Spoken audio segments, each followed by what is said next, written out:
Okay, let's jump right into this deep dive. We're looking at the Marinera dance of Peru today. We've got this really fascinating ethnographic report, and I think our mission here is to figure out its national significance.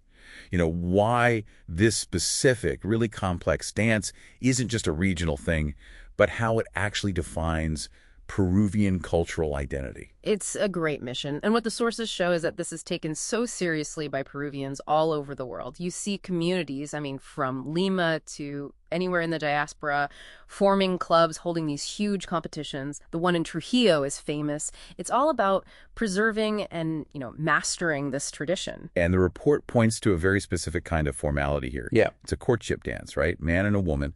It's all very ritualized. They swirl. They have those iconic white handkerchiefs and that footwork, the cepillado, which is literally the brushing of feet. Exactly. And at the center of it all is the coqueteo. The flirt. Yes, the flirting. And what's fascinating is that the dancers never actually touch. That's the whole point. It's all about this prolonged give and take, this sort of formalized drama.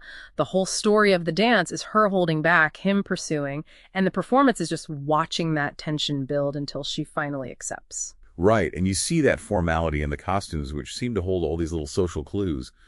The women, they're in a loose top, a flowing skirt, but they are always barefoot. Always. And the men are in traditional Chelan clothes, a poncho, wide straw hat, or sometimes even a naval uniform.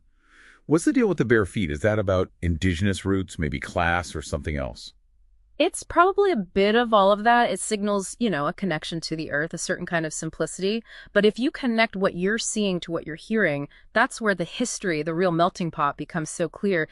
The Marinera isn't new. It's existed for centuries, and it's just this incredible fusion of cultures. Okay, so let's break down that fusion. It sounds like there's no single origin story here. No, not at all. It's a foundational American blend, really. The rhythms have this Spanish Baroque structure, but then you get the energetic driving drum steps from West Africa and also these grounding steps from the Andes. And that mix, that specific blend of all these different roots is exactly what they call Criollo. It's this unique Creole culture. So what did they call it before it was the Marinera? Well, its earliest known form was the Zamacueca. It was this ancient colonial dance that already had African, Spanish, and Andean traditions mixed in. We even have evidence on huacas, those ancient monuments of dance positions that look a lot like the Marinera. But the name change itself, that's a huge patriotic moment. Right, in 1879. Exactly.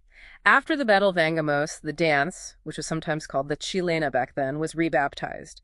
The writer Abelardo Gamarra renamed it the Marinera specifically to honor the Peruvian Navy. So it's very clearly a public statement. It's a performance of a really complex national identity.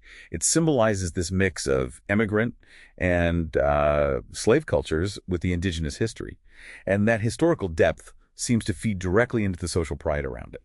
It absolutely does. And while the man takes the more dominant role in the approach, reflecting some traditional gender dynamics, the dance also reflects social dynamics. To master this, it takes a lot of practice. It can be expensive, the lessons, but the pride is so strong that families will support it, sometimes across generations. You'll even find free community lessons. The sources mention a dancer, Cesar Ramirez, and his story really highlights that immense family and community effort behind the art. And I think that's the key takeaway for you listening to this. The Marinera, it isn't just a dance. It's a living, breathing, historical record of what it means to be Peruvian. Its class, its history, its social pride, all in one dance floor. So here's a final thought. If this single dance form can contain the history, the class dynamics, the ethnic fusion, and even the gender roles of a whole nation, what overlooked traditions in your own daily life might be doing the same kind of profound cultural work? The way you greet people, the rituals before a meal, it's something to think about.